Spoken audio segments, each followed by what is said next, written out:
नमस्कार, स्वागत है आप सबका वरिष्ठ नागरिक केसरी क्लब के फेसबुक पेज पर। जैसे कि आप जानते हैं कि हमारी बातों का सिलसिला जारी है और इसी कड़ी में आज हमारे साथ स्टूडियो में जुड़ी हैं कपिला मित्तल जी, जो कि मॉडल टाउन ब्रांच के एक मेंबर हैं। तो ज़्यादा वक्त ना लेते हुए उनका स्वागत करते हैं। मैम, स्वागत है आपका हमारे स्टूडियो में। नमस्कार। बहुत अच्छा लगा आपने वक्त दिया और हमारे स्टूडियो में आए। तो ज़्यादा वक्त ना लेते हुए आपसे आपका वरिष्ठ नागरिक केसरी क्लब के साथ सफ़र कैसे शुरू हुआ, कैसे जुड़े आप इस संस्थान से? मेरा नाम कपिला मित्तल है और मैं मॉडल टाउन ब्रांच में एक मेंबर हूँ।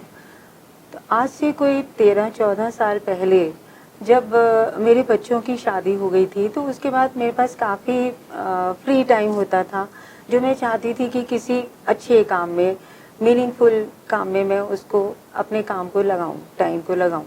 तो उसके लिए जब एक संस्था में हम काम कर रहे थे, तो मेरी मुलाकात हुई मधु नागपाल जी से, जो हमारे एरिया में ही रहती हैं और काफ़ी सोशल वर्क करती हैं। मैंने उन्हें बताया कि मैं इस तरह से अपना टाइम यूटिलाइज करना चाहती हूँ। तो उन्होंने मुझसे कहा कि हमारे ही एरिया में नई एक ब्रांच शुरू हुई है वरिष्ठ नागरिक केसरी क्लब की, और उसमें इसी तरह का सोशल वर्क होता है। ये एक नया कॉन्सेप्ट है जो वो बुज़ुर्गों के लिए करते हैं। तो कल ही उसकी मीटिंग है, तो तुम मेरे साथ चलो, वहाँ चल के आप देख सकते हो। जी। तो मैं इसलिए फ़र्स्ट टाइम मैं उनके साथ उस मीटिंग में गई और बाई चांस पहली बार ही मेरी मुलाकात किरण जी से हुई। उनको मिलके इतना अच्छा लगा कि इतनी छोटी उम्र में, यंग एज में भी वो इतने बड़े काम इतने खुश होकर कर रही हैं और लोगों को मोटिवेट भी कर रही हैं कि वो बुजुर्गों के लिए काम करें, जिनके लिए कभी कोई कुछ सोचता ही नहीं था। तो इस तरह मेरा उस संस्था के साथ जुड़ाव हुआ, किरण जी के साथ जुड़ना हुआ। मैम, जैसे आप बता चुके हैं कि 12-13 सालों से आप जुड़े हुए हैं अपनी ब्रांच के साथ। क्या फ़र्क महसूस करते हैं कि 12-13 साल पहले और आज के वक्त में कि एक्टिविटीज़ में, मेल-जोल में, लोगों को अपनाने में किस तरह से बदलाव आया है वरिष्ठ नागरिक केसरी क्लब के अंदर, और क्या पॉजिटिव चेंजेस आपने महसूस करे हैं यहाँ पर? उस टाइम के और आज के टाइम में तो बहुत चेंजेस आई हैं। हालांकि उस टाइम भी बहुत काम होता था। एम वही था संस्था का कि बुजुर्गों को खुश रखना है, उनका जो खाली टाइम है वो ठीक से पास हो। तो उस टाइम भी हम लोग बहुत सारी एक्टिविटीज़ करते थे क्लब में कि उनके लिए कई कल्चरल प्रोग्राम करते थे। उनको जिनको जो भी शौक़ है, किसी को गाने का शौक़ था, किसी को एक्टिंग का शौक़ था, किसी के लिए हमने डांस प्रोग्राम भी ऑर्गेनाइज करे, जिससे वो लोग ज़्यादा से ज़्यादा बिज़ी रहें और उनको एक खुशी महसूस हो। पर तब से अब में हमने इतना लंबा सफ़र तय किया है कि सबसे ज़्यादा हमने उनको जो इन्वॉल्व करा, एक नया कॉन्सेप्ट शुरू करा, जो स्पोर्ट्स डे था हमारा, वो पहली बार हमारी ब्रांच में शुरू हुआ। जी। और कोई ये बिलीव नहीं कर सकता था कि बुजुर्ग भी स्पोर्ट्स खेल सकते हैं। जी। पर हमने वो काम शुरू किया और उसमें बहुत ज़्यादा हमने उसके लिए तैयारी सब करके, और इतनी खुशी मिली। किरण जी भी उस प्रोग्राम में आए थे वाइट यूनिफॉर्म पहनकर और कैप लगा के, उन्होंने पूरा एंजॉय किया। कोई नहीं मान सकता था कि हम सांप सीढ़ी एक बनाएंगे इस तरह के, जिसमें गोटियों की बजाय हम अपने मेंबर्स को खड़े करके और उससे वो गेम खिलाएंगे। तो बहुत हिट रहा और इस तरह हमने बहुत प्रोग्राम किए जो आज भी वो हमारे उसी तरह चल रहे हैं। जी मैम, आपने एक्टिविटीज़ और प्रोग्राम्स की बात करी, तो इसी कड़ी में मेरा सवाल रहेगा आपसे कि बीच में अभी वक्त आया बीते 1-2 वर्ष में कोविड का, तो जो मिलना जुलना होता था फेस टू फेस, वो हमने देखा डिजिटलाइज हो गया। हम लॉकडाउन में चले गए, क्वारंटाइन जैसे शब्द आम हो गए हम लोगों के लिए, एक दूसरे से मिलने में लोग डरने लग गए थे। उस वक्त भी वरिष्ठ नागरिक केसरी क्लब रुका नहीं, उन्होंने भी 1-2 साल में लोगों को जोड़ के रखा, डिजिटलाइज कर लिया, क्योंकि वो समझ गए थे कि घर बैठे हुए एक शख्स के ऊपर कितना प्रेशर पड़ सकता है एक अकेलेपन का। तो वो एक्टिविटीज़ के बारे में भी बताइए, क्योंकि बहुत सारी एक्टिविटीज़ हुई, बहुत सारे प्रोग्राम्स हुए।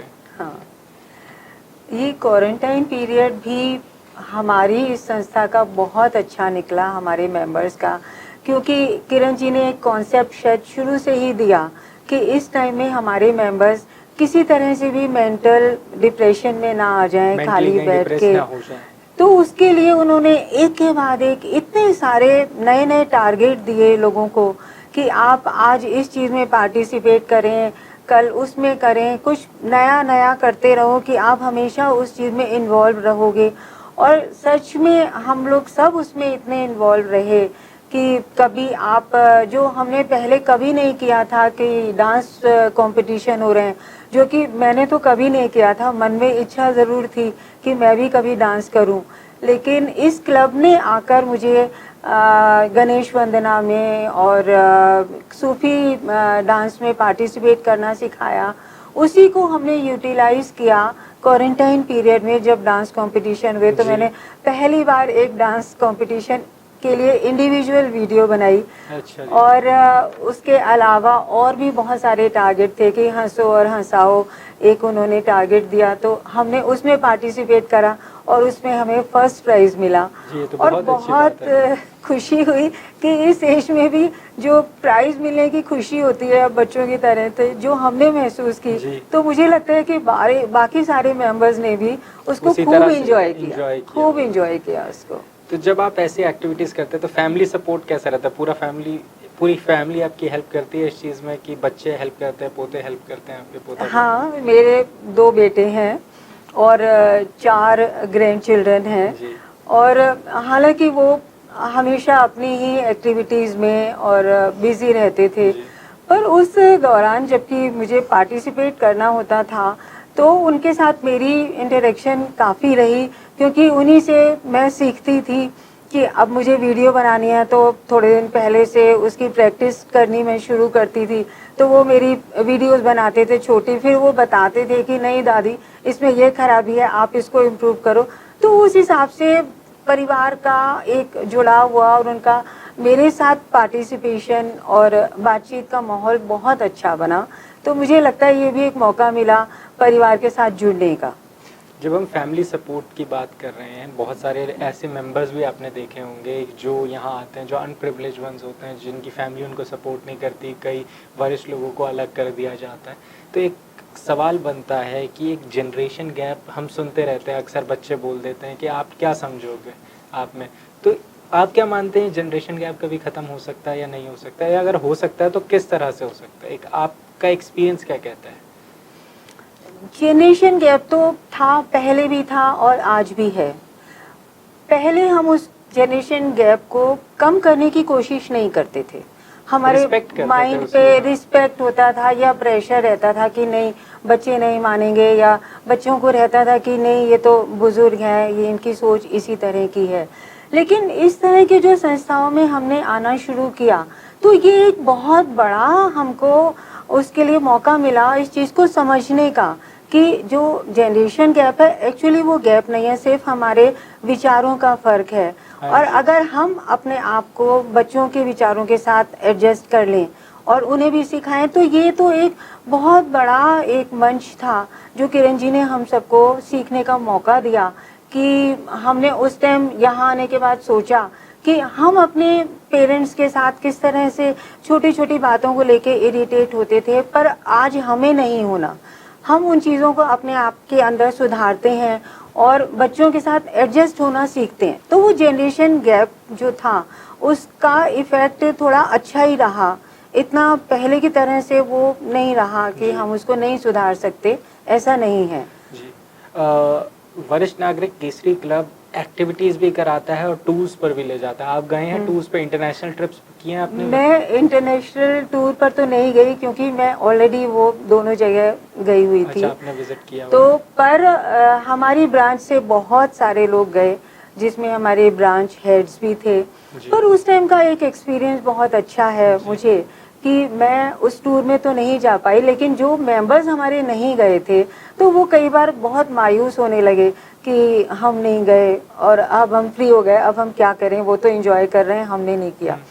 तो उस टाइम मेरे माइंड में एक बात आई कि जो लोग यहाँ हैं हम उनको भी कोई मौका दें एंजॉयमेंट का, कि वो भी उतनी ही खुशी महसूस करें।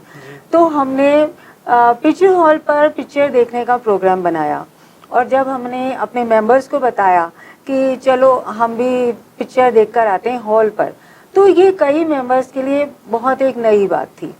और वो इतने खुश हुए उससे कि पहले से वो सब अपने घर में परिवार में कि कौन लेने जाएगा, कौन छोड़कर आएगा, वो बार बार वो ये बात बताते थे, ठीक है मेरा बेटा है मुझे छोड़ देगा और मेरी बहू है मुझे लेने आ जाएगी। तो वो टाइम भी हम लोगों ने यहाँ रहते हुए भी बहुत एंजॉय किया उसको। जी मैम, इसी कड़ी में मेरा आखिरी सवाल आपसे रहेगा कि कोई मैसेज कुछ कहना चाहेंगे, 2-4 लाइन कुछ आपको। वरिष्ठ नागरिक केसरी क्लब से आप इतने वक्त से जुड़े हैं, आपने भी बहुत सारी चीज़ें सीखी होंगी, सिखाई होंगी, समझी होंगी।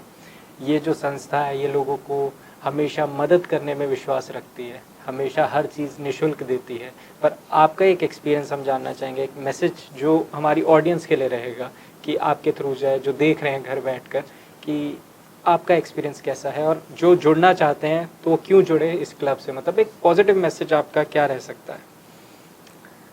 इसके साथ जुड़ने के तो बहुत सारे रीज़न हैं जो और कहीं शायद हमको इतने नहीं मिलते मौके।